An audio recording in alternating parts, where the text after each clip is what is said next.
जो विष्णु परमहंस परिव्राजकाचार्य अष्टोत्तर सतश्री पाद की अनंत कोटि वैष्णविंद की जय। नरसिंह देव भगवान की, नरसिंह चतुर्दशी महामहोत्सव की हिताई गौर प्रेमानंदे। नाखवानो से मतलब तो ही सेट करो जो मतलब पासा में बढ़ाए। ओम नमो भगवते वासुदेवाय।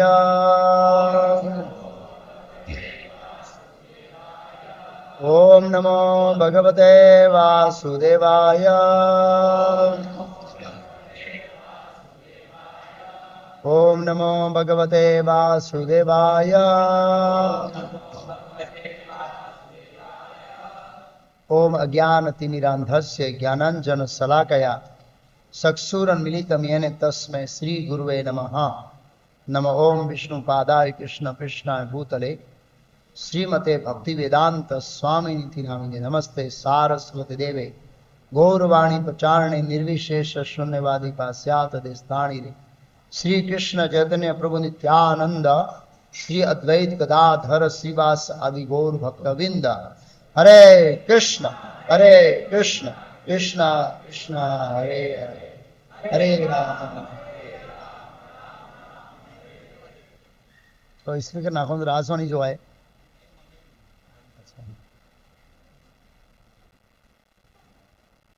मैक्सिमम जे लोग जे खांचा में बैठा से एम ज आवाज नहीं है। पासर संभળાય છે भाई। तो आज मैं श्रीमद् भागवतम के 7वें स्कंद में नरसिंह देव भगवान की जो कथाएं हैं उसमें से हमारे लिए महत्वपूर्ण शिक्षा है।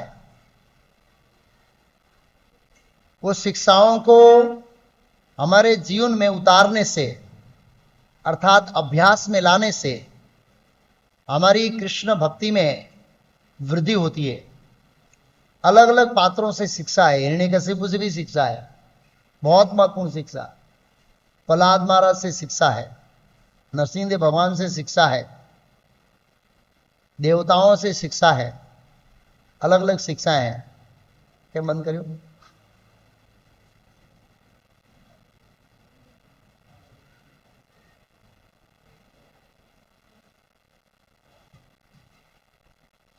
टेम्परेचर लेवल नहीं बाहर से ले तो જોઈએ नहीं तो चाले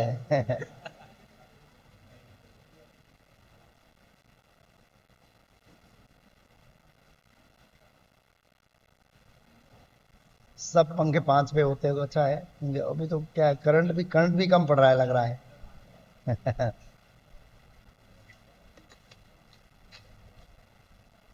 पूरे गुजरात में 5 पर चल रहे पंखे। तो ऐसी शिक्षाएं हैं पात्रों से, जो अलग अलग पात्र हैं उनसे। उन शिक्षाओं को हमारे जीवन में अभ्यास करने से हमारी कृष्ण भक्ति में प्रगति होगी। तो ऐसी शिक्षाओं 18 शिक्षाओं पर चर्चा करूंगा।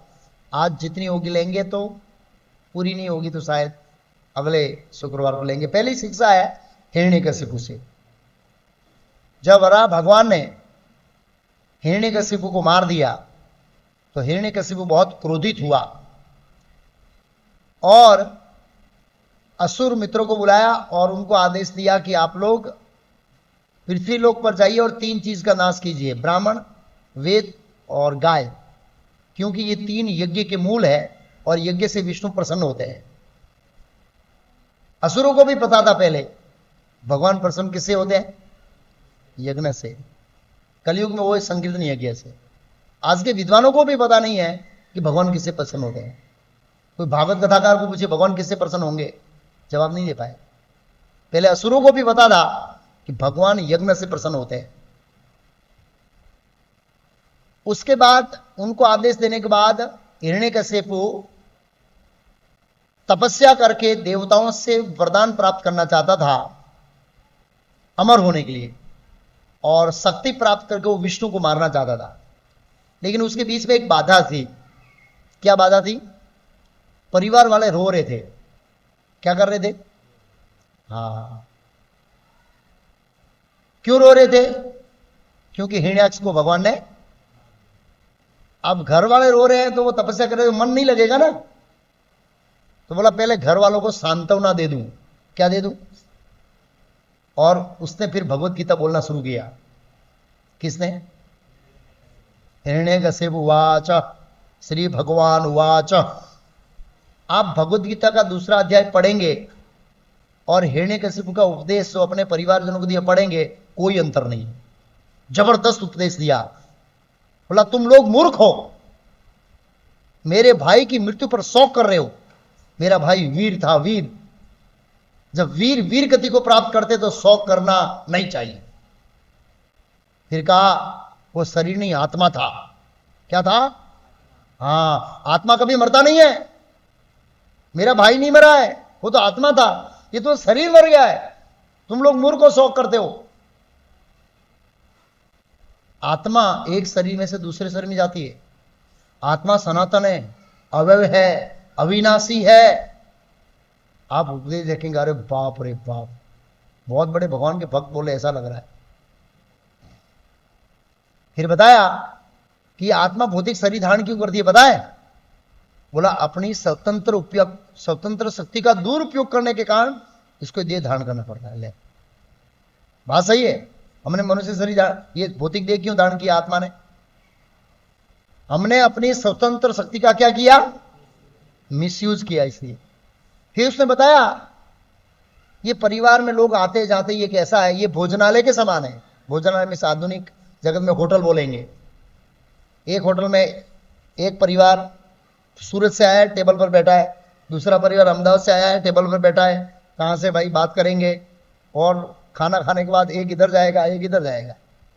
तो इस संसार में ऐसा ही होता है। दादा गए तो पोती आई, दादी गए तो पोता आया। एक जाता है, एक आता है, एक जाता है। अरे संसार ऐसा ही है, इसे शौक नहीं करना चाहिए। ऐसे अलग अलग तरीके से उन्होंने उपदेश दिया। किसने? हिरण्यकशिपु ने। फिर और उपदेश दिया जो मैंने बताया था उसमें, सुयज्ञ राजा का, कि आप लोग शौक करते रहेंगे ना तो मृत्यु आपको दबोच देगी। आप भी आत्मा साक्षात्कार में अपना मन लगाइए। अब हिरण्यकशिपु शिक्षा क्या लेना है? शिक्षा यह लेना है कि ये आत्मा ज्ञान का उपदेश दे रहा है, लेकिन अपने जीवन में उतारने का कोई उद्देश्य नहीं। इसको गुजराती माने शू कहेवाय? पोपटिયું ज्ञान। सोनो ज्ञान? खाली तोते की तरफ बोलने के लिए है और इसका कोई उद्देश्य। जब भगवान नरसिंह देव ने अट्टहास से किया, सिंह जैसी गर्जना किया, तो ये डर गया। तब उसको नहीं लगा कि मैं शरीर नहीं आत्मा और आत्मा मरूंगा नहीं, तब तो घबरा गया था। तेरे ज्ञान कहां गया भाई? बराबर ना? तेरे ज्ञान कहां गया? मतलब वो जो ज्ञान था उसका, वो खाली बोलने के लिए था। तो यहां पर ये एक सिद्धांत है कि अगर ये जो ज्ञान सुन रहे हैं, इसको प्रयास करके जीवन में उतारने का उद्देश्य नहीं है, तो इस ज्ञान का कोई वैल्यू सर्व ही एव केवलम। तो हिरण्यकशिपु का जो ज्ञान था वो जीवन में उतारने के उद्देश्य से नहीं था, खाली तोते की तरफ बोलने के लिए था, एक परिवार को अनुकूल स्थिति में लाने के लिए था, और कोई उसका उद्देश्य था नहीं। दूसरा, ये ज्ञान भगवान, गुरु और वैष्णव की कृपा से हृदय में उतरता है, अर्थात हम अभ्यास में ला सकते हैं इस ज्ञान का साक्षात्कार ये 3 लोगों की कृपा से होता है। कितने लोगों की कृपा होता है? साक्षात्कार का मतलब क्या है? अनुभव करना उस ज्ञान को। क्या करना भाई? एक है बोलना, शरीर आत्मा है, और एक आत्मा का अनुभव करना। तो बोलना उसको सैद्धांतिक ज्ञान कहते हैं, जो अनुभव करना उसको साक्षात्कार युक्त ज्ञान कहते हैं। तो ये जो साक्षात्कार होता है ज्ञान का, इसका अनुभव होता है भगवान की, वैष्णव की, गुरु की कृपा से। इसके बारे में एक श्लोक है, यस्य देवे परा भक्ति यथा देवे तथा गुरु प्रकाशमन्ते ही महात्मना।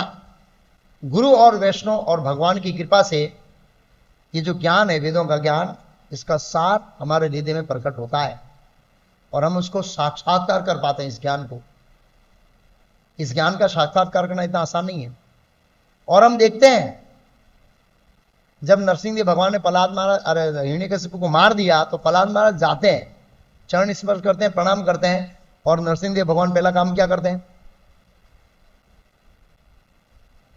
हाथ रखते हैं। तो प्रहलाद महाराज को, वे तो वो साक्षात्कारी पुरुष थे, समस्त वेदों का ज्ञान का साक्षात्कार हो गया उसको। और सेम परिस्थिति आती है ध्रुव महाराज के किस्से में। क्या रखा? शंख। वो स्तुति करना चाहते थे लेकिन कुछ साक्षात्कार नहीं था। भगवान को देखा ही ना, तो साक्षात्कार कैसे होगा? डिस्कस नहीं किया है, वार्तालाप नहीं किया है, साथ में बैठे नहीं है, उठे नहीं है, तो साक्षात्कार नहीं होगा ना। उनको समस्त भगवान की अनंत शक्तियों का साक्षात्कार हो गया। और प्रहलाद महाराज को भी भगवान की अनंत शक्तियों का साक्षात्कार हो गया। बहुत लंबी स्तुति किया। तो कहने का मतलब ये ज्ञान है, ये खाली सुनने के लिए नहीं, पर जीवन में उतारने के लिए लेना है तो ही काम का है, नहीं तो हिरण्यकशिपु की तरह हम रहेंगे, इसका कोई वैल्यू आएगा नहीं। ये शिक्षा दिया। दूसरी शिक्षा है हिरण्यकशिपु की। अब हिरण्यकशिपु ने अपने परिवार वालों को शौक से मुक्त कर दिया ज्ञान देकर, जैसे भगवान ने अर्जुन किया, ऐसे ही मुक्त हो गया वो परिवार वाले। फिर वो तपस्या करने गया। बहुत कठिन तपस्या करता है। ब्रह्मा जी ने कहा, मैंने अपने जीवन काल में ऐसी तपस्या नहीं देखी। आप सोचिए, ब्रह्मा जी का आयुष बहुत लंबे ने, बड़े बड़े असुर आए होंगे। बोला, इतिहास में तेरी जैसी तपस्या किसने किया ही नहीं है। तो मेरा प्रश्न है, इतनी बड़ी तपस्या करने का फल क्या? बस फिनिश। इतनी सारी तपस्या, एक झटके के अंदर उसकी सब तपस्या पे पानी फिर गया, विनाश हो गया तपस्या का फल। भगवान ने उसको मार दिया। क्या फायदा हुआ? कोई फायदा नहीं हुआ। और ये तो प्रहलाद महाराज की कृपा नहीं होती तो वो कहां जाता? नरक में। ये तो प्रहलाद महाराज की कृपा हुई कि उसको मुक्ति मिल गई, नहीं तो नरक में जाता। भगवान का अपराध किया था उसने। अच्छा, उसका तपस्या का उद्देश्य क्या था बताएं? भौतिक सुख भोगना, अमर बन के घर का। भाई अमर बनना तो खाली सोने के लिए थोड़ी बनना है, सोना भी एक सुख है, लेकिन जो 5 इंद्रियां हैं हमारी, उससे सुख भोगना। तो हमारे और हिरण्यकशिपु में क्या अंतर है? हम भी तपस्या करते हैं ना। क्या तपस्या करते हैं? पैसा कमाने के लिए कितनी कठिन जॉब करते हैं, गर्मी के अंदर फैक्ट्री में तोड़ते हैं, बाजार में 42 डिग्री में। तपस्या है ना एक प्रकार की, बहुत बड़ी तपस्या है। उद्देश्य क्या है? भौतिक सुख भोगना। हमारा और हिरण्यकशिपु का गोल एक ही है, कमल दल जल जीवन टलमल भजहु हरि पद नीति रे। हम कितनी भी तपस्या करें, 1 सेकंड में सब खत्म हो जाएगा। अभी हम थोड़े दिन पहले संदेशर गए थे। हमारा एक भक्त है निकुंज पटेल, यूएसए, उसका मित्र था डीके संदेशर का। मैं गुजरात में पहला पैर रखा तो संदेशर में रखा। संदेशर लोग हम बड़ा प्रेम करते हैं, क्योंकि मैं 1 साल वहां रहा था संदेशर में। इसको नाने से पहले मेरे सब पुराने मित्र है सब ऐसे। तो 42, 41 या 43 अटैक आ गया, एकदम यंग, एकदम यंग, वो मनन जैसा दिखता था। अटैक आ गया और नीलेश उसको हॉस्पिटल ले गया, कुर्सी पे बिठाया, वहीं पर गिर गया। उसको बोला मैं छाती में पीड़ा हो रही है, तो दौड़ के ले गए घर से हॉस्पिटल में, कुर्सी में बिठाया, डॉक्टर को बुलाया, वापस आया तब तक गाड़ी बोल गौर प्रेमानंद। ऐसा जीवन है, कोई ठिकाना नहीं है। तो कहने का मतलब हम भी तपस्या करते हैं, लेकिन ये भौतिक सुख के लिए। तो हिरण्यकशिपु की तपस्या मूर्खतापूर्ण थी। क्यों मूर्खतापूर्ण थी? क्योंकि उस तपस्या से वो अमर होकर सुख भोगना चाहता था। हमारा भी यही उद्देश्य है, हम भी मरना नहीं चाहते हैं, अमर रहना चाहते हैं और मेहनत करते के सुखी होना चाहते हैं। तो हिरण्यकशिपु जिस उद्देश्य को लेकर वो तपस्या कर रहा था, उसका उद्देश्य कभी फलीभूत होने वाला, क्योंकि अमर हो ही नहीं सकते। भौतिक जगत में इस शरीर में साथ अमर नहीं हो सकते आप, प्रकृति का नियम है। एक समय के बाद तो मरना पड़ेगा। तो अगर हम भी ऐसे ही तपस्या करते हैं इस उद्देश्य से, तो हमारी तपस्या भी क्या है? मूर्खतापूर्ण है। अच्छा, अगर जितनी हिरण्यकशिपु ने तपस्या भगवान को प्राप्त करने के लिए की होती ना, तो आज सनातन आनंद, सनातन ज्ञान, सनातन ऐश्वर्य और सनातन परिवार, भौतिक जगत में ये सब क्षणिक है। क्षणिक परिवार, क्षणिक ऐश्वर्य, ऐश्वर्य धन, सत्ता पद इत्यादि, परिवार सब क्षणिक है। उस तपस्या के बदले में ये सब शाश्वत काल के लिए मिलता उसको, इतनी तपस्या है। एक बच्चा पढ़ता है, तपस्या करता है, पढ़ाई तपस्या है ना, पढ़ना नहीं चाहता, नहीं तपस्या है, तपस्या अच्छी नहीं लगती है। मैं आपको एक गारंटी देता हूं, केजी से लेकर पीएचडी तक एक बच्चा जितनी किताब पढ़ता है, अगर वो इतनी भागवतम पढ़ लेगा तो परमहंस बन जाएगा। इतना ऐश्वर्य मिलेगा उसको, ध्रुव महाराज के समान ऐश्वर्य मिलेगा उसको। बोलो, मैं राइटिंग में सोने की प्लेट पर लिख के दे सकता हूं। मैं ब्रह्मचारी हूं, मेरे पास सोना है नहीं, लेकिन आप प्लेट देंगे तो मैं सही कर दूंगा। मतलब इतना दावे के साथ कह सकता हूं कि जितना घंटा वो पढ़ाई करता, पढ़ाई करने का उद्देश्य क्या है? आनंद लेना। आनंद मिलेगा नहीं। इस गर्मी में क्या व्यक्ति आनंद भोग करेगा? बेचारा सेका जाएगा। क्या करा जाएगा? फ्राई हो जाएगा। दिन प्रतिदिन ये गर्मी बढ़ रही है। हाँ, बहुत एक सुंदर महाभारत का श्लोक निकालूंगा। ताजा समाचार क्या है, इस जगत का ताजा समाचार क्या है? युधिष्ठिर महाराज ने धर्मराज से पूछा, नहीं, धर्मराज ने युधिष्ठिर महाराज से प्रश्न पूछा, मौत का कुआं का है ना, जब पांडव मर जाते हैं वन के अंदर, वहां पर। तो युधिष्ठिर महाराज ने बताया ताजा समाचार क्या है। अगले शुक्रवार को बताऊंगा इस जगत का ताजा समाचार। मोदी जीत जाएगा, 400 सीट ले आएगा, वो ताजा समाचार नहीं है। हाँ, एक ताजा समाचार बताऊंगा अगले शुक्रवार को। कौन सी तारीख देखो भाई?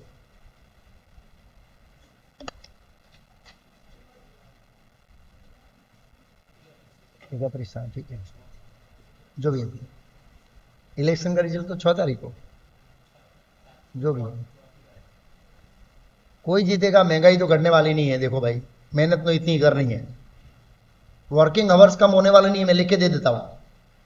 कोई भी नेता आ जाएगा तो, हाँ, भगवान का भक्त आएगा तो बात अलग है, अदरवाइज आपके वर्किंग आवर तो कम होने वाले नहीं है। जो आप आनंद लेना चाहते हैं वो तो मिलने वाला नहीं है। कोई भी जीतेगा, ये लिख के रखिए मेरे सब। अच्छा, तो ये तपस्या, मेरा हिरण्य किसी से शिक्षा लेना है। मूर्ख था, हमको मूर्ख नहीं बनना है। हमको ऐसी तपस्या करना है जिससे धन, परिवार, सत्ता, शरीर, ये सब कैसा मिले? शाश्वत, जिसका कभी नाश ना हो। ऐसी तपस्या की भलामण, गुजराती में भलामण, हिंदी में क्या बोलेंगे? सिफारिश नहीं, शब्द अच्छा है। सुझाव दिया है ऋषभदेव भगवान है। नाह्यम देव भाजा नर लोके कृष्णान कामान ही अर्थे विभुजाम ये तपो दिव्यम पुत्रकार। हे पुत्रों, दिव्य तपस्या करो। क्या होगा? तस्माद ब्रह्म सौख्यम तव अनंतम। तपस्या करो, अनंत ब्रह्म सुख प्राप्त करने के लिए करो। अनंत ब्रह्म सुख, ऐसे सुख की कोई पराकाष्ठा नहीं है और एंड नहीं है। ऐसे सुख प्राप्त करने के लिए तपस्या करनी चाहिए। और हम ऐसे सुख की तपस्या करते हैं जो हिरण्य के तपस्या की तरह। क्या होगा? कमल दल जल जीवन टलमल भजहु हरि पद नीति रे। कमल के पानी के समान है, चला गया, उसका आगे आएगा। प्रहलाद महाराज बोलेंगे उसके बारे में, हिरण्य के सुख के बारे में बताएंगे, बहुत अच्छा बताएंगे। अरे भाई, इतना सुख था तो बेचारा रात को सोता नहीं था, नींद की गोली लेनी पड़ती थी। आगे आएगा उसको एक शिक्षा। पहली शिक्षा हिरण्यकशिपु से क्या लिया? याद कराता हूं मैं।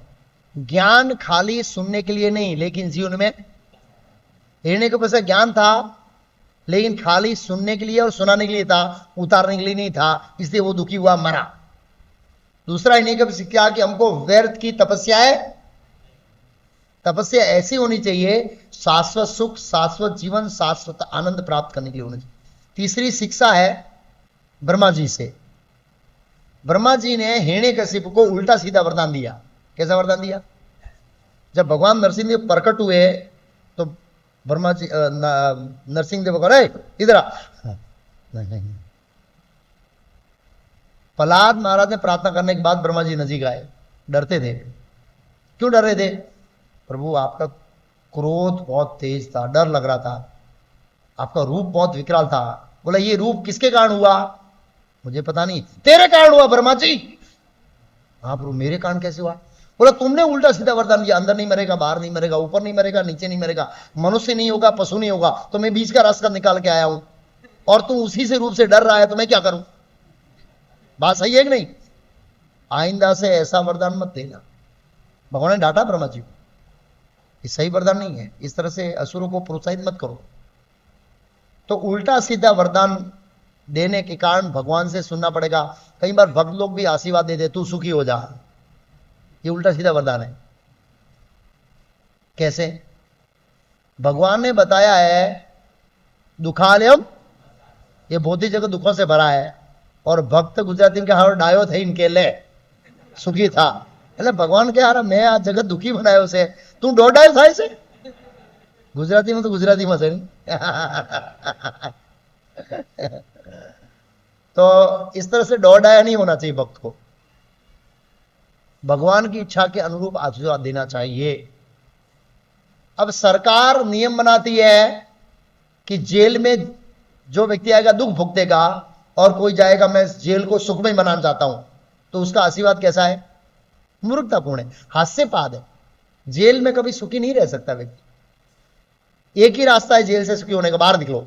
तो ये जगत जेल के समान है, इसमें सुखी नहीं हो सकते हैं। जो भी कथाकथित साधु आशीर्वाद देते हैं वो भगवान से विरोध में जाते हैं, क्योंकि भगवान ने सिक्का मार दिया दुखालयम शाश्वतम, इस जगत में आप सुखी नहीं हो सकते हैं, इससे बाहर निकलो, वेंकुट जाओ, सुखी हो जाएंगे। तो ये तीसरा ब्रह्मा जी से शिक्षा लिया कि उल्टा सीधा आशीर्वाद नहीं देना। चौथा शिक्षा दिया है हिरण्यकशिपु ने। तो जब हिरण्यकशिपु ब्रह्मा जी का आशीर्वाद लेके आ गया, तीनों लोगों को वश में कर लिया, खाली ब्रह्मा जी को छोड़ के 13 लोग उसके कंट्रोल में थे। नीचे 7, बीच में 3 और ऊपर के 3, बीच में 3 मिल भूर और स्व 3, जनलोक, तपलोक, महरलोक, ब्रह्मलोक नहीं। 3 3 6 और 7, 13 लोकों का राजा था। ब्रह्मलोक को छोड़ दिया। कम से कम दादा तो अच्छा नहीं है, दादा के साथ युद्ध करना। हिरण्यकशिपु के दादा नहीं, परदादा है ब्रह्मा जी। कौन बताएगा कनेक्शन परदादा का? हिरण्यकशिपु बाप का नाम क्या है? नहीं, थोड़े नए लोग बोलेंगे बोलो। कश्यप मुनि। कश्यप मुनि का बाप का नाम क्या है? मरीचि। मरीचि के बाप का नाम क्या है? ब्रह्मा जी। वो दादा का दादा होता है हिरण्यकशिपु का। तब दादा से पंगा नहीं लेना, अभी बाद में देखेंगे। जो भी है, तो 13 लोकों के अंदर जो भी सुख अवेलेबल था, सुनना, गाना, नाचना, स्त्रियों का पीना, सोना, सब कुछ भोगा। और भागवत में श्लोक लिखा है 7वां स्कंद 4था अध्याय श्लोक संख्या 19, उसमें कहा हजारों सालों तक भोग करने के बाद भी असंतुष्ट था। क्या लिखा है? स इत्थम निर्जित कुबेरान विषयान प्रिया यथोम भुजोम भुजान न अतृप्त अजित इंद्रिया। समस्त दिशाओं को वश में करने की शक्ति प्राप्त करके यथासंभव सभी प्रकार की इंद्रिय तृप्ति का भोग करने के बावजूद भी हिरण्यकशिपु असंतुष्ट रहा। 2 कारण। किसके कारण? क्या कारण? 2, मन और इंद्रियों पर नियंत्रण नहीं। जिसका मन और इंद्रिय कंट्रोल में नहीं है, उसको 14 लोगों का सुख मिल जाए, वो सुखी नहीं होगा, नहीं होगा और नहीं होगा। यस, हिरण्यकशिपु का स्टेटमेंट। दूसरा स्टेटमेंट किसका है? ययाति महाराज का। ययाति महाराज ने देवयानी के साथ 1000 साल तक जाति जीवन का भोग किया। 1000। भागवत में लिखा है, फिर भी संतुष्ट नहीं हुए। अंत में वो वन में चले गए, त्याग कर भगवान के भक्त बन गए, बहुत बड़े भक्त बन गए। तीसरा उदाहरण है बलि महाराज और वामन देव भगवान के साथ, तीसरा उदाहरण है रावण का। रावण 14 लोकों के अंदर ऋषियों की कन्या, देवताओं की कन्या, राजाओं की कन्या, असुरों की कन्या, गंधर्वों की कन्या, करोड़ों करोड़ों कन्याओं को लेके आया था।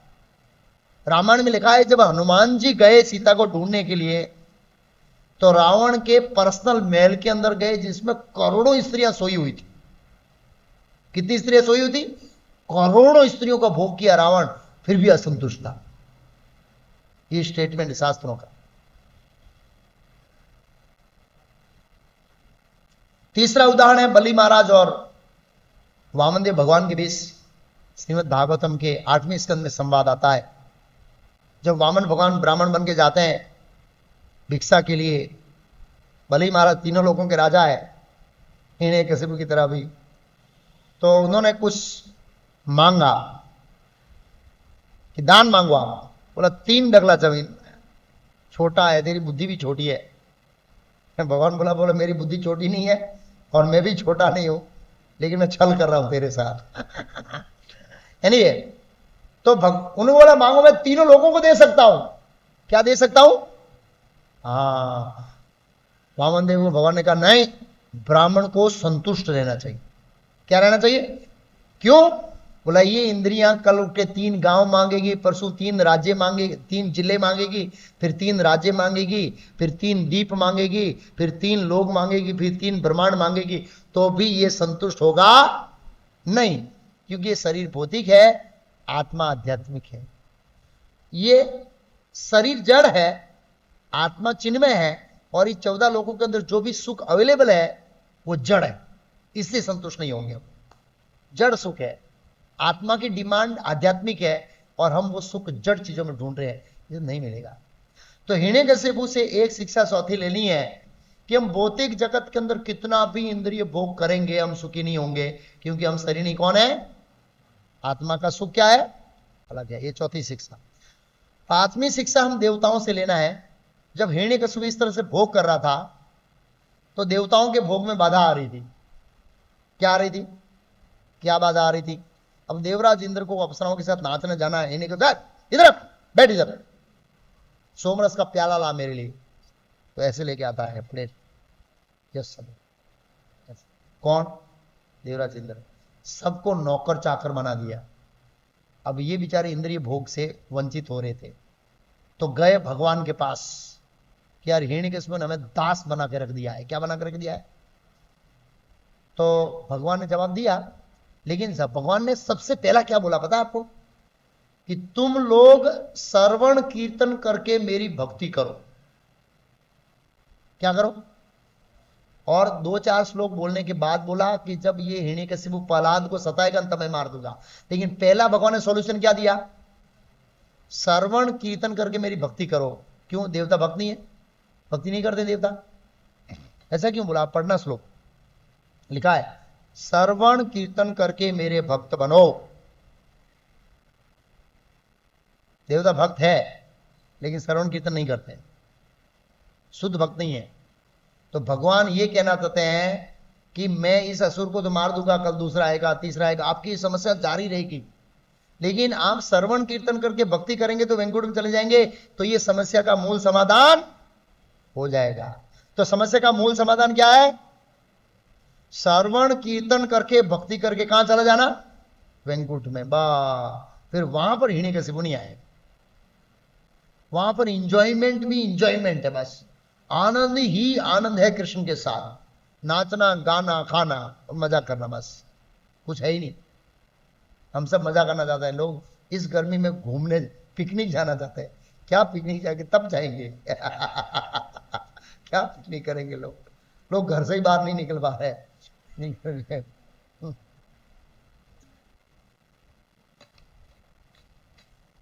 बहुत साल पहले मैं एक बार ट्रेन में आ रहा था, एक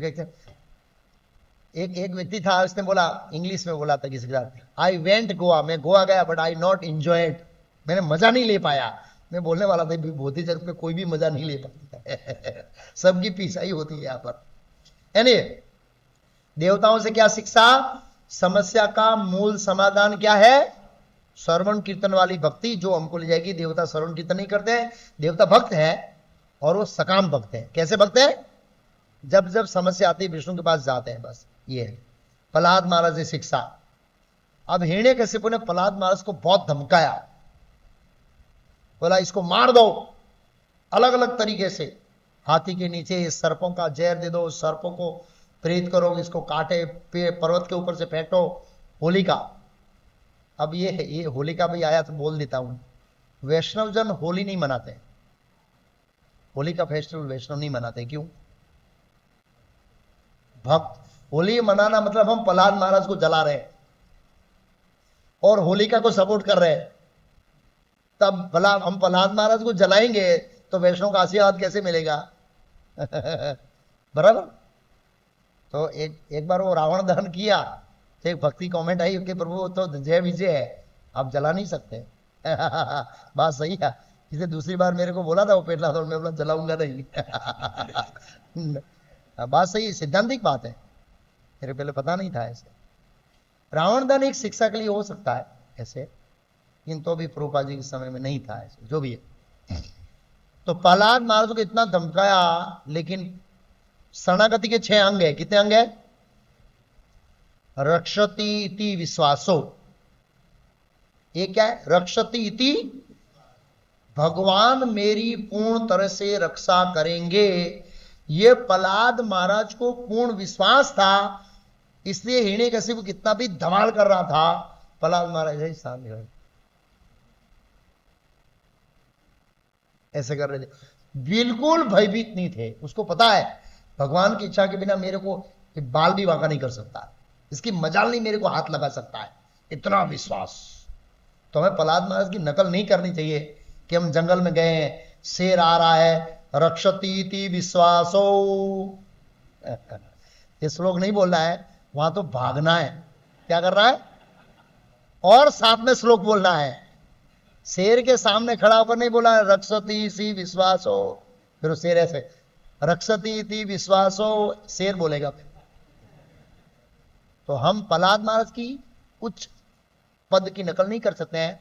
हमारा इस तरह यह है कि हमको बचने का प्रयास करना है, भागना है, प्रार्थना करना है, फिर भी पकड़े जाते हैं इसी से, तो फिर श्लोक बोलना है, मारो वीरा गोभी जो इच्छा तुम्हार, फिर शौक नहीं करना है। यस, ये शुद्ध भक्त का लक्षण है। अपना 100% प्रयास करने के बावजूद भी अगर कोई हमको बचा नहीं पा रहा है तो संबंध भगवान की इच्छा है। यस, फिर उसके लिए मृत्यु के लिए शौक नहीं करना चाहिए। तो ये प्रहलाद महाराज से शिक्षा है कि भगवान मेरी रक्षा करेंगे। फिर हिरण्यकशिपु से एक शिक्षा है कि जब हम कोई महात्माओं को, प्रहलाद महाराज को सताया, क्या किया? बहुत कष्ट दिया हिरण्यकशिपु ने प्रहलाद महाराज को। जब कोई महात्माओं को सताता है तो क्या क्या नष्ट होता है, ऐसा श्रीमद् भागवतम के 10वें स्कंद में लिखा है। क्या नष्ट होता है? आयु श्रिय यशो धर्म लोका नामासि सेवस अंति श्रियांसि सर्वाणि पुंसो महत विक्रम। हे राजन, जब कोई व्यक्ति महापुरुषों को सताता है तो उसकी दीर्घायु चली जाती है, सौंदर्य चला जाता है, यश चला जाता है, धर्म चला जाता है, आशीर्वाद चले जाते हैं, और उच्च लोगों के जाने रास्ते, उच्च लोगों के जाने के रास्ते क्या हो जाते हैं? बंद हो जाते। हिरण्यकशिपु ऑलमोस्ट अमर जैसा था, लेकिन प्रहलाद महाराज को सताने के कारण मारा गया। दूसरा उदाहरण है, कौरव सभा में भीष्मदेव, द्रोणाचार्य, कृपाचार्य, कर्ण, ये लोग सब अजय और अमर जैसे थे, लगभग अमर जैसे थे। दुनिया की कोई ताकत इनको पराजित नहीं कर सकती है। लेकिन भगवान कृष्ण की महान भक्ति, माता द्रौपदी के केसों का दर्शन और उनको बचाने का प्रयास न करने के कारण सबकी वीर गति हो गई। लिखा है भागवत पहले स्कंद में लिखा है, द्रौपदी के अपराध के कारण कुरुवंश के समस्त सेनाओं की आयु छीन ली भगवान ने, समस्त, क्योंकि महासती का अपराध किया था। इसमें भीष्मदेव भी आ गए। एक भीष्मदेव की पोजीशन अलग है, वो महाजन है, लेकिन कहने का मतलब है अगर भीष्मदेव भी इस तरह के सपोर्ट करते तो बच नहीं सकते, कहने का भाव ये है। तो हिरण्यकश्यप ने प्रहलाद महाराज को सताने के कारण सब कुछ उसका चला गया, यश चला गया, शक्ति चली गई, जो देवताओं को भी आश्चर्यचकित में डालने वाली थी। प्रहलाद महाराज से महत्वपूर्ण शिक्षा है अब प्रतिकूल वातावरण में भी अपनी भक्ति को टिकाए रखना। कैसी वातावरण में? सबसे पहले असुर के शरीर में जन्म, यह प्रतिकूल वातावरण है। असुर का शरीर में तमोगुण का शरीर, तमोगुण के शरीर में भक्ति नहीं कर सकते। सतुगुण में होंगे थोड़ी भक्ति करने में उत्साह रहता है, रजुगुण में इंद्रियां इच्छाएं परेशान करती है, तमोगुण में आलस आता है। प्रहलाद महाराज आगे बोलेंगे ये उनके लिए प्रतिकूल था। फिर पूरा परिवार और पूरा समाज असुर, गुरुकुल में गए तो टीचर असुर, जो सहपाठी थे क्लासमेट थे वो भी असुर, वो तो बाद में भक्त बना लिए गए, और बाप महाअसुर, सब पार्टी विरोधी है और वो अकेला है और उसको भक्ति टिकानी है। बोलिए, ये प्रहलाद महाराज से शिक्षा है। कहीं बाबू प्रभु जी अब मैं बिजनेस सेट कर रहा हूं, थोड़ा सेट हो गया फिर देखना, मैं रोज मंगल आरती आऊंगा, भक्ति करूंगा। को बोलता प्रभु मेरी नौकरी अभी अभी मिली है, थोड़ा सेटलमेंट हो जाए ना फिर देखना मेरी भक्ति देखना। प्रभु जी अभी अभी मेरी शादी हुई है, पत्नी का थोड़ा बैलेंस हो रहा है भक्ति में, वो अगर एक बात मान जाएगी फिर मेरी भक्ति। पिताजी का ये समस्या है, ठीक हो जाएगा भक्ति। ये बीमारी चल रही है, हो जाएगी तो प्रभु फिर सीरियस। प्रभु अभी समाज में ये थोड़ा, हमारे समाज में थोड़ा डखा चल रहा है, ये ठीक हो जाएगा फिर भक्ति। ये कुछ भी ठीक नहीं होगा। ये भौतिक जगत है, ये भक्ति के लिए अनुकूल है ही नहीं, प्रतिकूल है। और हमको ऐसे प्रतिकूल वातावरण में रह के अपनी भक्ति को क्या करना है? हाँ, लोग नौकरी ठीक हो जाए, अब नौकरियां ठीक नहीं होगी, आवर्स बढ़ेंगे भाई, कम नहीं होने वाले हैं। हाँ, ऐसे सोचेगा नहीं कि 2 घंटा ज्यादा मिलेगा तो छोड़ देगा जल्दी, तो मैं 16 माला करूंगा, अब कोई नहीं छोड़ेगा। तो कहने का भाव ये है प्रहलाद महाराज ने प्रतिकूल वातावरण अंदर क्या किया? ये एक रास्ता है बस, डिटर्मिनेशन, कैसे भी करके। कोई वातावरण अनुकूल नहीं था, विचार करो, तो भी अपनी भक्ति को क्या किया? टिकाए रखा, टिकाए रखा। ये बहुत महत्वपूर्ण है हमारे लिए। फिर प्रहलाद महाराज के जो बाल मित्र थे, जब प्रहलाद महाराज ने उनको उपदेश दिया तो उन्होंने बड़ी सराहना किया प्रहलाद महाराज की, क्योंकि वो लोग अभी आसुरी की वृत्ति से दूषित हुए नहीं थे। इसलिए प्रहलाद महाराज बोलते हैं छोटे बच्चों को ये आध्यात्मिक शिक्षा देना चाहिए, क्योंकि उनकी बुद्धि शुद्ध रहती है, दूषित नहीं होती है। एक बार बुद्धि दूषित हो गई उसके बाद बच्चों को कृष्ण भक्ति का संदेश देना बहुत कठिन है। तो प्रहलाद के बाल मित्रों से शिक्षा ये लेना है कि उसमें लिखा है भागवत में कि जब प्रहलाद महाराज के सहपाठियों ने प्रहलाद महाराज से शिक्षा ली तो वो सीरियस हो गए और उन्होंने प्रहलाद महाराज के एक एक सेकंड का संग का उपयोग किया। संग, तो यहां पर शिक्षा यह है, सताम प्रसंगा मम वीर्य संविदो भवती ऋत कर्ण रसायन कथा तद जोषणाद स्वपर्ग वर्तमनी सरदार तीरा भक्ति अनुक्रमशति सताम प्रसंगात मम वीर्य संविदो। भगवान कपिल देव माता देवती को कहते हैं कि जो मेरे भक्त होते हैं सदा में इस भक्तों के संग में मेरी कथाओं का गान का सदुपयोग करते हैं। ऐसे ही जो बाल मित्र थे उन्होंने रिसेस के अंदर अपना क्लास शुरू कर दिया। बोला समय नहीं बिगाड़ेंगे हम लोग, रिसेस में खेलेंगे नहीं, खाएंगे नहीं, बात नहीं करेंगे, खाली प्रहलाद महाराज का क्या सुनेंगे? क्लास, प्रहलाद महाराज का क्लास। तो कहने का मतलब भक्तों को सीरियस होना चाहिए। भक्तों के संग के अंदर क्या होनी चाहिए? कृष्ण कथा, वो भक्तों के संग का उपयोग होना चाहिए। भक्तों का संग मिलना बहुत कठिन है। हमारे बीच रमेश भाई बैठे हैं, 12 साल पहले जुदा हो गए थे, कुर्सी में बैठे, वरिष्ठ भक्त है, 12 साल पहले हमारे क्लास में आते थे, विदेश चले गए, अभी भी टिके हुए हैं भगवान की कृपा से। अभी किसी का भक्त आया था, लखनऊ से फोन आया था, बोला प्रभु मेरे यहाँ संग नहीं है, कोई भक्त चौक का शुरुआत कोई था, बोला बड़ा कठिन हो रहा है माला करना। तो कहने का भक्तों के संग में ये सब उपयोग करना चाहिए। ऐसे भक्तों के संग में हम टिके रह सकते हैं, कैसे भी करके। वातावरण अनुकूल नहीं है, प्रतिकूल है तो भी करना चाहिए। फिर प्रहलाद महाराज से 10वीं शिक्षा है, प्रतिकूल वातावरण में भी प्रचार करना। अपनी भक्ति तो करना ही है, लेकिन प्रतिकूल वातावरण में क्या करना है? प्रचार। बड़ा कठिन है, बड़ा कठिन है। प्रहलाद महाराज के ऊपर सीसीटीवी लगे थे, सीसीटीवी कैमरा। हिरण्यकशिपु किससे बात करता है सब कुछ रिकॉर्ड करके बताओ।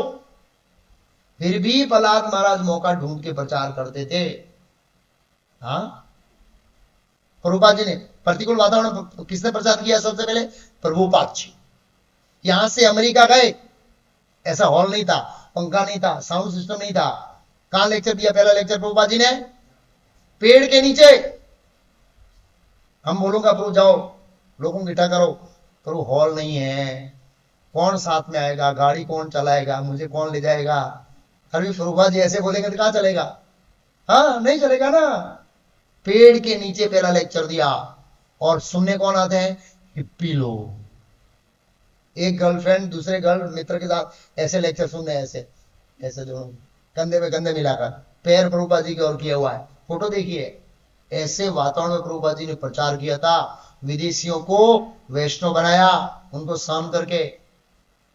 प्रभुपाद जी के गुरु भक्ति सिद्धांत महाराज, पूरा स्मार्ट ब्राह्मण उसके अगेंस्ट में थे।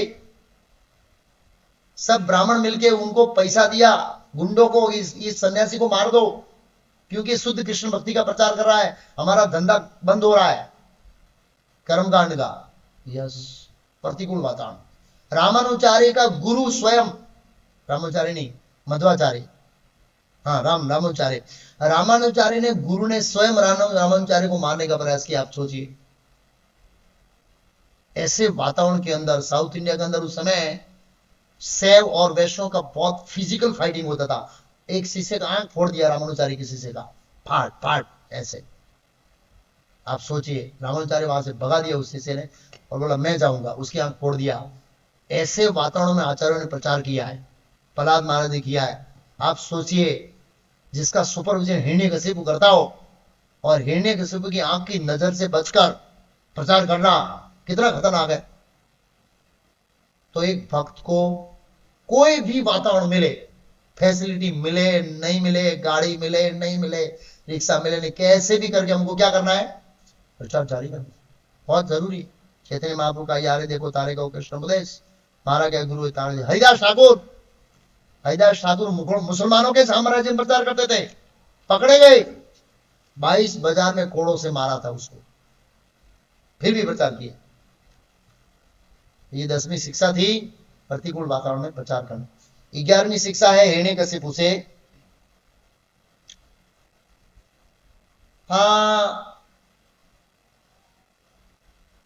कृत्रिम रूप से कंट्रोलर बनने से हम सुखी नहीं हो सकते हैं। कृत्रिम रूप से हम कंट्रोल बनते, अभी हम कंट्रोल बनना चाहते हैं ना। ओरिजिनल कंट्रोलर कौन है? भगवान। हिरण्यकशिपु कंट्रोल बनना चाहता था, लेकिन वो कृत्रिम था। कैसे कृत्रिम था? उसने सबको कंट्रोल किया, लेकिन एक बच्चा कंट्रोल नहीं हुआ ना, उसका डिस्टर्ब हो गया पूरा, अपना ही बच्चा। 14 लोग कंट्रोल में, उसकी शांति नहीं है, एक बच्चा कंट्रोल नहीं है, उसलिए अशांति है, उसलिए भोग नहीं कर पा। अरे छोड़ो को बच्चे को यार, तुम मजा कर रहे हैं। नहीं, ऐसा होता है। हमारे अंडर में लोग होते हैं, हमारी बात नहीं मानते। मैं कमांडर हूं, मेरी बात नहीं मानता है, ये क्या समझता है अपने आप को? आग बोले हो जाते हैं, आग बोले। हिरण्यकशिपु ऐसा हो गया था। देवराज इंद्र उसकी आज्ञा मानता है, वरुण मानता है, चंद्र मानता है, सूर्य मानता है, एक बच्चा नहीं मानता, इसे डिस्टर्ब हो रहा है। क्यों? अपने आप को कंट्रोल समझ रहा है, मेरे कंट्रोल में होना चाहिए सब कुछ। एक बार एक गृहस्थ मिले, प्रभु जी मेरी वाइफ है, मेरी बात नहीं मानती है, बहुत गुस्सा आता है, मैं चाहती हूँ डांटू बहुत बराबर, लेकिन भाग जाएगी इसलिए सहन कर रहा हूं। इसका मतलब पति समझता मैं कंट्रोलर हूं, कंट्रोलर। शिष्टाचार के अंदर वो कंट्रोलर है ऐसे, लेकिन वास्तविक कंट्रोलर भगवान है। तो कहने का मतलब है, कृत्रिम रूप से हम कंट्रोल बनने जाएंगे तो हम क्या रहेंगे? मेरे को कुछ कर, तुम्हें कुछ नहीं करना है, सब कुछ मेरे पेश कर करना है ऐसे। तो कुत्ते मुझसे कंट्रोल करने जाएंगे तो ऐसा होगा, हम डिस्टर्ब होंगे। भगवान ही पूर्ण रूप से कंट्रोल कर सकते हैं सब जीवों को और बिल्कुल डिस्टर्ब हो बिना। ये एक शिक्षा हिरण्यकशिपु से है। फिर भक्तों और असुर शिक्षा है। भक्त जैसे ही भगवान को देखता है शरणागति लेता है, असुर जैसे ही भगवान को देखता है युद्ध करता है। कौन कौन एग्जाम्पल? प्रहलाद महाराज, हिरण्यकशिपु। प्रहलाद महाराज ने नरसिंहदेव को देखा, तुरंत प्रणाम किया, स्तुति किया। हिरण्यकशिपु ने नरसिंहदेव को देखा, तुरंत क्या किया? क्या किया? रावण ने राम को देखा, क्या किया? विभीषण ने राम को देखा, क्या किया? शरणागति लिया। और कौन है? एक किस्सा और है कहीं, कौन कौन था? ध्रुव महाराज जैसे भगवान को देखा शरणागति लिया। हिरण्याक्ष ने भगवान को देखा नीचे रसातलोक में, तुरंत क्या किया? युद्ध किया। असुरों का स्वभाव भगवान को देखो युद्ध करो, भक्तों का स्वभाव भगवान को देखो शरणागति लो। एक शिक्षा है यहां पर एक ऐसे। अब है 13वीं शिक्षा प्रहलाद महाराज से, शिष्टाचार का पालन करना।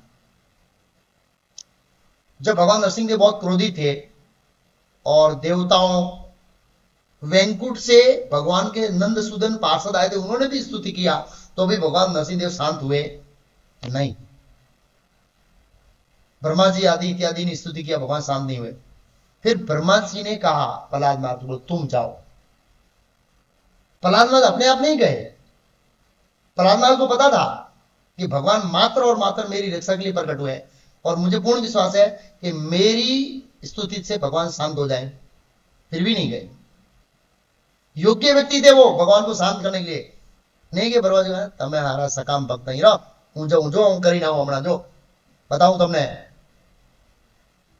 कई भक्ति करो, तमे मारी भक्ति जो तमे नहीं, खड़े रहे। जब तक ब्रह्मा जी की किसी की आज्ञा नहीं मिली अपने आप पहल नहीं किया। तो ये शिष्टाचार है, वरिष्ठों की आज्ञा मिलने पर ही कुछ काम करने चाहिए। हम लोग लग जाते हैं, अपने आप को योग्य समझते हैं। प्रहलाद महाराज योग्य नहीं समझते थे, आगे आएगा, बहुत सुंदर श्लोक के साथ आएगा।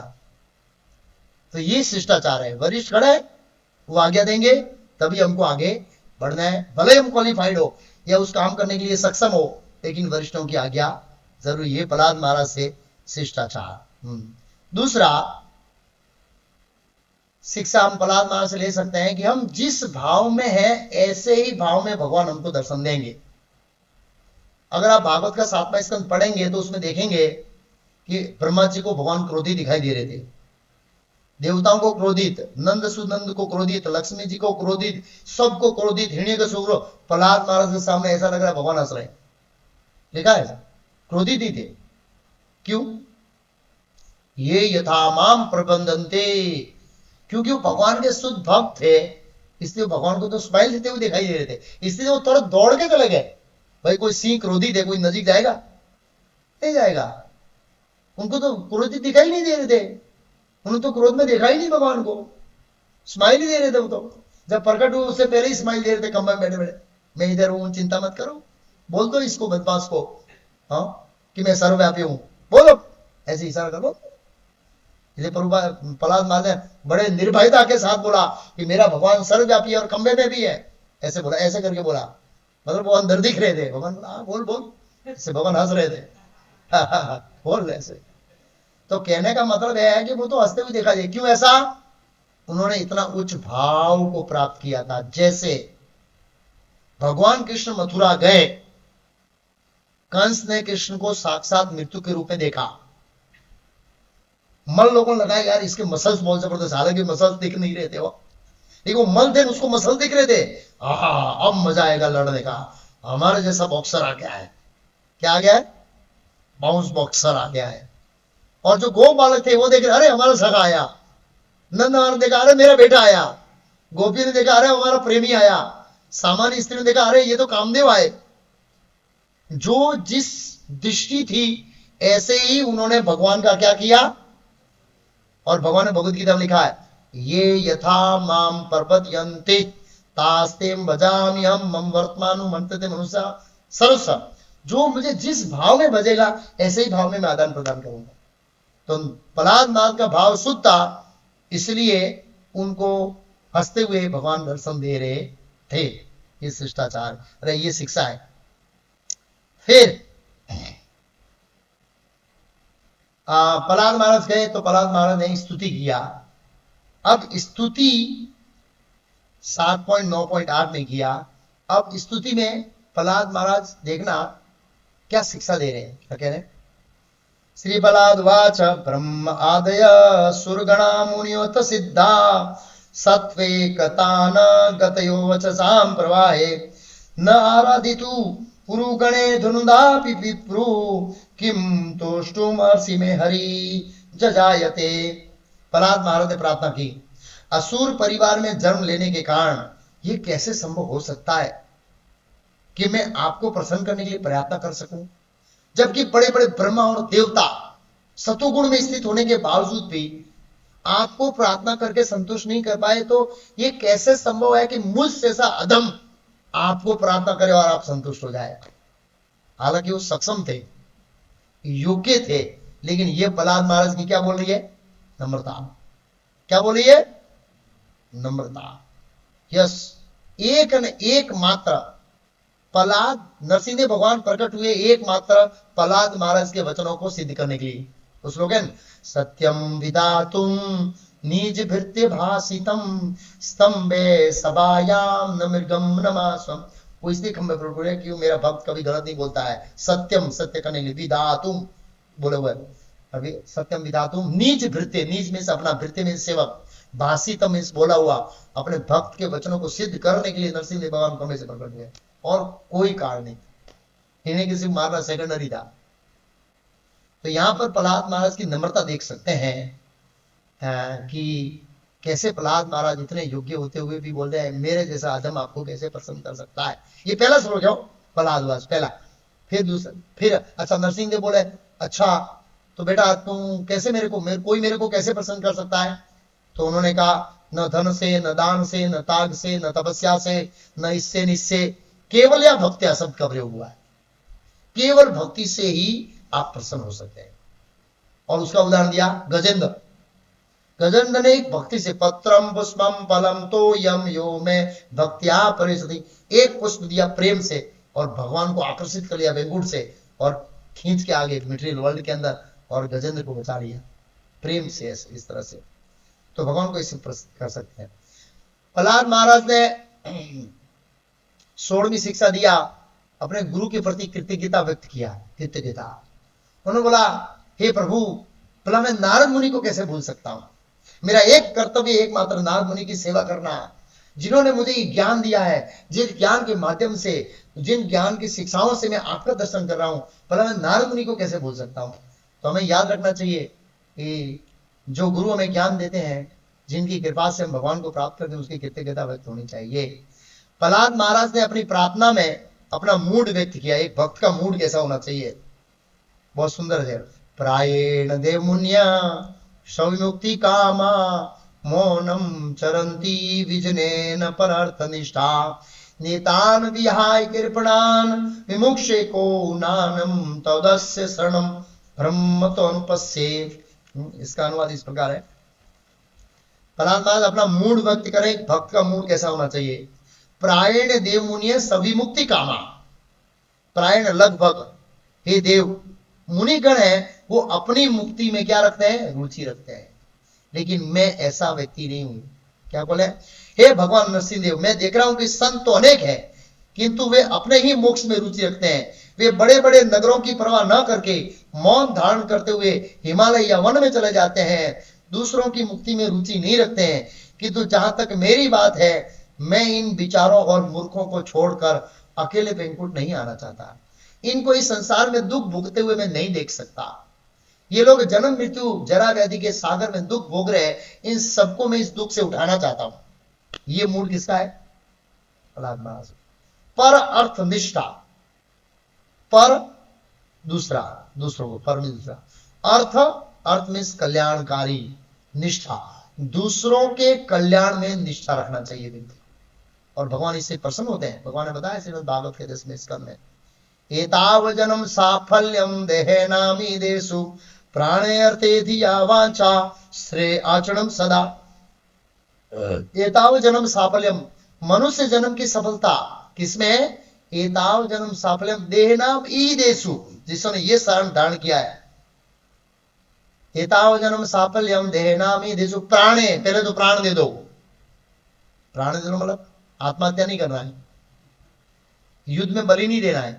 प्राण देना है मतलब जीवन समर्पित करना है। किसके लिए? प्रचार के लिए। मतलब फुल टाइम ब्रह्मचारी बन जाओ पहला। कोई बोलता नहीं बन सकता, वो सेकंड ऑप्शन दिया। अर्थे यथाशक्ति जन्म दो प्रचार करने के लिए, वो नहीं दे सकते तो क्या है? प्राणे अर्थे दिया। हमारे पास क्या है? बुद्धि है, बुद्धि। और हम इस बुद्धि का उपयोग क्या करते हैं? 1 2 का 40 करने में लगाते हैं। पूरा दिन 1 2 का 40, 1 2 का 40, 1 2 का 40। अरे थोड़ी बुद्धि लगाओ कि 1 2 का 40 भक्त कैसे बनाना है, 1 का 40 कैसे बनाना है। 1 घंटा खाली उसके बारे में सोचो, 23 घंटा सोचो आपके लिए, बराबर ना? प्राणे अर्थे धिया। कोई बोले मैं बुद्धू हूं, क्या हूं? बुद्धू मतलब मेरे पास बुद्धि नहीं है, तो लास्ट में क्या है? वाचा, वाणी तो है ना। बोलो लोगों को हरे कृष्ण बोलो, गीता का उपदेश दो। प्राणे अर्थे धिया वाचा श्रेय, श्रेय मीन्स कल्याण, आचरण सदा करना चाहिए। तो प्रहलाद महाराज कहते हैं कि पर अर्थ में निष्ठा नहीं रखते, लेकिन जहां तक मेरी बात है मैं इनको छोड़ नहीं सकता। और प्रहलाद महाराज आगे कहते हैं मैं इनको छोड़कर अकेले मुक्ति नहीं चाहता हूं। मैं इन सब जीवों को, चैतन्य महाप्रभु की लीला में प्रहलाद महाराज मुरारी गुप्त है, उन्होंने चैतन्य महाप्रभु को प्रार्थना किया, प्रभु इस जगत के जितने भी जीव है उसके सब पाप मुझे देखो, और यमराज को बोलो मुझे मारे करोड़ों साल तक, और इन जीवों को संसार में जुटा लो। तो चैतन्य महाप्रभु ने बोला कृष्ण नहीं असमर्थ, कृष्ण असमर्थ नहीं है, आपकी इच्छा के अनुसार सब जीवों को उठा लेंगे और आपको पाप भुगतना नहीं पड़ेगा। ये आपका भाव है ना, आप पिछले जन्म में प्रहलाद महाराज थे, इसलिए अंदर आपका ऐसा भाव है। ऐसा प्रहलाद महाराज का भाव था, दूसरे जीवों को कष्ट में से बाहर निकालना। वैष्णव तुम्हारे तेने कहिए पीठ पर आई जाने, दूसरों के दुखों को जानना वैष्णव है। और प्रहलाद महाराज आगे कहा न तो अन्नस्य शरणस्य भ्रमतो अनुपस्ये, जब तक जीव आपके शरण में नहीं आता है तब तक ये जगत में दुख भुगतता रहेगा, इसलिए मैं आपके शरण में लाना चाहता हूं। ये मूड था। अब प्रहलाद महाराज से अंतिम शिक्षा है। जब नरसिंहदेव भगवान ने प्रार्थना किया, प्रहलाद महाराज ने प्रार्थना किया, नरसिंहदेव भगवान बहुत प्रसन्न हो गए। निखालस प्रार्थना थी, उसमें स्नेह था, प्रेम था, निस्वार्थ था। बोला वरदान मांगो। तो प्रहलाद महाराज का मैं बनिया नहीं हूं, मैं व्यापारी नहीं हूं कि मेरी भक्ति के बदले में सौदा करूं आपसे, मुझे ये दे दो। मुझे कुछ नहीं चाहिए, कुछ नहीं चाहिए। बोला मांगो वरदान मांगो, भौतिक वरदान मांगो। बोला भौतिक वरदान नहीं चाहिए। क्यों? प्रहलाद महाराज आचार्य कहते 2 कारण से भौतिक वरदान नहीं मांगा। पहला कारण क्या है? प्रहलाद महाराज देखा, देखो इसके पास कितना भौतिक वरदान था, किसके पास? ये मरा पड़ा है क्या काम का भौतिक वरदान? बराबर, इतना बड़ा वरदान था ब्रह्मा जी का, अंदर नहीं बाहर नहीं ऊपर नहीं वो वरदान, वरदानों के ऊपर वरदान, वरदानों के ऊपर वरदान, ये मरा पड़ा। क्या फायदा है इस वरदान का? सब कुछ चला गया। कमल दल जल जीवन टलमल भज हु हरि पद नीति। क्या काम का वरदान, क्या काम का सोने का सिंहासन। इन्हीं का सिर्फ का सिंहासन कितना बड़ा था बताए? 275 फुट ऊंचा था। कितना ऊंचा था? हाँ, रत्न जड़ित सोने का सिंहासन, इतना बड़ा सिंहासन था, आप सोचिए। आचार्य ने कमेंट लिखी 275 फुट। फिर भी वो हिरण्य कैसे भगवान नरसिंह साहब ने एकदम मच्छर जैसा लगता था। ये सब 13 लोगों की सत्ता, कितने लोगों की सत्ता? सब कुछ पानी में चला गया। वज्र जैसा शरीर था, वज्र। देवराज इंद्र वज्र मारे तो वज्र टूट जाएगा, उसमें लिखा है, ऐसा शरीर था। भगवान ने ऐसे ही बस पूरा हो गया। एक छोटा बच्चा होता है ना, वो एक लकड़ी देता है, पति फाड़ देता है, ऐसे भगवान ने तव कर कमल वरे नखम अद्भुत सिंह। क्या बात। दूसरा, प्रहलाद महाराज ने भौतिक वरदान इसलिए नहीं मांगा, भोग ऐश्वर्य परस्तानाम तयापत चेतसाम समाधो न विधीयते। भोग और ऐश्वर्य ज्यादा है तो भगवान की भक्ति में समाधि लगेगी। कुंती महारानी भी होता है, जन्म ऐश्वर्य श्री सुधवीर मानद। अगर ये 4 चीज जिसके पास होती है वो गंभीरता से भगवान की भक्ति नहीं कर सकता। इसलिए प्रहलाद महाराज ने ठुकरा दिया। भगवान ने दिया, प्रहलाद महाराज ने दिया वरदान। प्रहलाद महाराज ने 2 वरदान मांगे, एक अपने लिए, एक दूसरों के लिए। अपने लिए मांगा कि मेरे हृदय में कोई भौतिक इच्छा ना रहे, क्या ना रहे, और दूसरों के लिए, हिरण्यकशिपु के लिए मांगा कि इसका उद्धार हो जाए, क्योंकि आपका द्वेष करता था।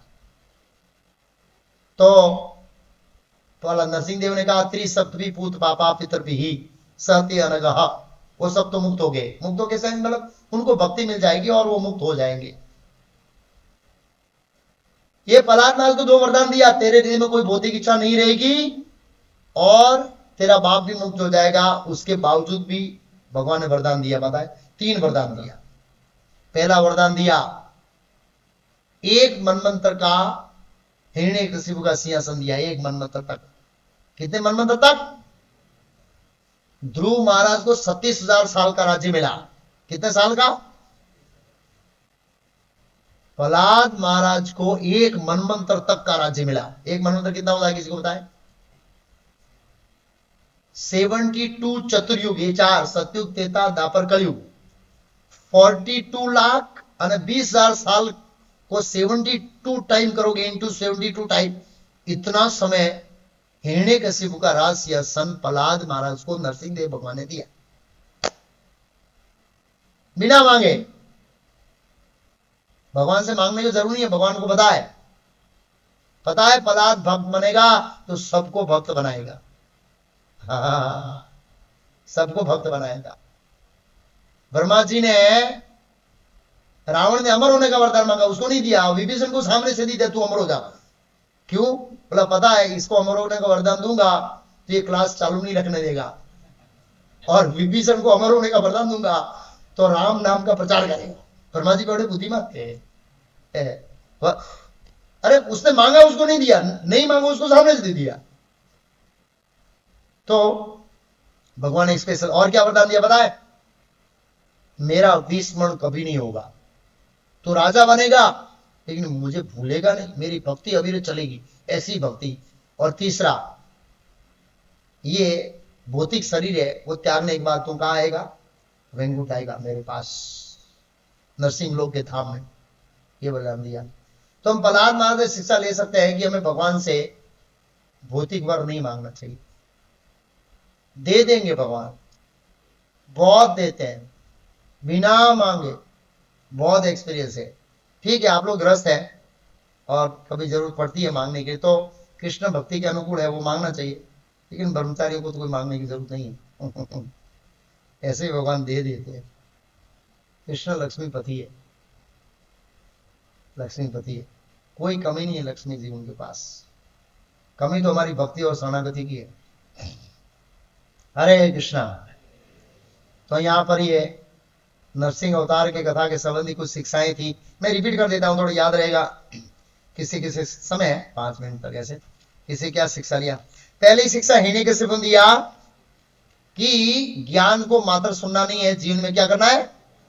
दूसरी दिया कि तपस्या है वो आध्यात्मिक चीजों को प्राप्त करने के लिए तपस्या करनी चाहिए, जिससे हमको आध्यात्मिक दिव्य आनंद मिले। तीसरी शिक्षा, उल्टा सीधा आशीर्वाद नहीं देना है ब्रह्मा जी से। चौथी शिक्षा, हजारों जन्मों तक इंद्रिय भोग करेंगे, संतुष्ट नहीं होंगे, हिरण्यकशिपु नहीं हुआ, इंद्रियों को संयम नहीं हुआ। तो इंद्रिय संयम है तो सुखी हो सकता है, इंद्रिय संयम होना चाहिए। 5वीं शिक्षा देवताओं से कि हमारी जो समस्या है उसका मूल समाधान शुद्ध भक्ति है, क्योंकि इससे जगह से बाहर निकल जाएंगे, कोई परेशानी नहीं आएगी। 6ठी समस्या, प्रहलाद महाराज रक्षति इति विश्वासो, भगवान हमारी रक्षा करेंगे ऐसा विश्वास, 6ठी शिक्षा। 7वीं शिक्षा है जब वो महात्माओं को सताता है तो आयु, यश, सौंदर्य, कीर्ति ये सब चला जाता है। 8वीं शिक्षा प्रहलाद महाराज से प्रतिकूल वातावरण में भी भक्ति चालू रखना। माया कभी आके बोलेगी नहीं बेटा अब तेरा सब कुछ ठीक ठाक चल रहा है, नहीं। भौतिक जगत में सब कुछ ठीक नहीं चलेगा। परिवार ठीक हुआ तो बिजनेस बिगड़ेगा, बिजनेस ठीक हुआ तो परिवार बिगड़ेगा, परिवार बिगड़ा नहीं तो समाज बिगड़ा, कहीं ना कहीं ऑब्स्टेकल आएंगे। तो प्रतिकूल वातावरण में भक्ति को जारी रखना, ये 8वीं शिक्षा। 9वीं शिक्षा बाल मित्रों का भक्तों के संग का सदुपयोग।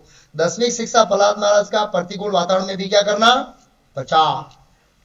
11वीं शिक्षा हिरण्यकशिपु से कृत्रिम रूप से हम कंट्रोलर नहीं बन सकते हैं। हाँ, ऑथोरिटी ने सेवा दिया है, भक्तों को देखना, लेकिन सोचना मैं इन लोगों का सेवा दिया इसलिए कर रहा हूं, मैं इनका कंट्रोलर नहीं। 12वां है भक्त भगवान की शरणागति लेता है देखने से और असुर लड़ते हैं। 13वीं शिक्षा है शिष्टाचार का पालन करना चाहिए, बड़ों की आज्ञा का इंतजार करना चाहिए। इवन गाने बजाने में कई बार गाने वाले दीक्षित पद खड़े हैं, नॉन दीक्षित गाना शुरू कर देते हैं। ठीक है, वो गाना नहीं चाहते, पूछ सकते हैं प्रभु मैं गाऊं क्या, ये शिष्टाचार है। ऐसे वैसे तो भगवान के सामने दीक्षित भक्तों को ही गाना चाहिए, नहीं है वो तो अदीक्षित गा सकते हैं, लेकिन आज्ञा पालन करके। ऐसे एक एग्जाम्पल सब में ऐसा होना चाहिए। इवन प्रसाद सर्विस में ऐसा नहीं उठा के ले चालू कर दिया है, जो इंचार्ज से पूछो तो वो क्या है, क्या सर्व करूं, कितना दूं ये शिष्टाचार होना चाहिए ऐसे। तो शिष्टाचार का पालन 13वीं शिक्षा। 14वीं शिक्षा है जिस भाव में हम भगवान को देखेंगे उस भाव में भगवान हमारे साथ आदान प्रदान करेंगे। 15वीं शिक्षा की नम्रता, योग्य होते हुए अपने आप को अयोग्य समझना। जो व्यक्ति ब्राह्मण दीक्षा मांगता है भक्ति का महाराज से, महाराज उसकी दीक्षा को कैंसिल कर देते हैं। जो ब्राह्मण दीक्षा मानता है उसको देते ही नहीं है। क्यों? क्योंकि वो सोचता है मैं ब्राह्मण बन गया हूं, अपने आप को ब्राह्मण क्वालिफाइड समझता है। वो ब्राह्मण दीक्षा शुरुआत है, क्वालिफिकेशन नहीं है। महाराज बोले इसको ब्राह्मण दीक्षा बंद, सीनियर अथॉरिटी रिकमेंड करता है कि इसको ब्राह्मण दीक्षा दो, तो ही मार देते, नहीं तो हम समझते मैं ब्राह्मण बन गया, तो हम योग्य समझते हैं, तो योग्य नहीं, हम लोग अयोग्य है, भक्ति के अयोग्य है। प्रहलाद महाराज की नम्रता है। 16वां शिक्षा गुरु के प्रति कृतज्ञता। 17वीं शिक्षा प्रहलाद महाराज ने अपने मूड व्यक्त किया है कि भक्त को प्रचार करना चाहिए, दूसरों के जीवों में रुचि लेना चाहिए। और ये 17वीं शिक्षा। 18वीं शिक्षा है कि हमें भगवान से भौतिक वरदान नहीं मांगना चाहिए। हरे कृष्णा।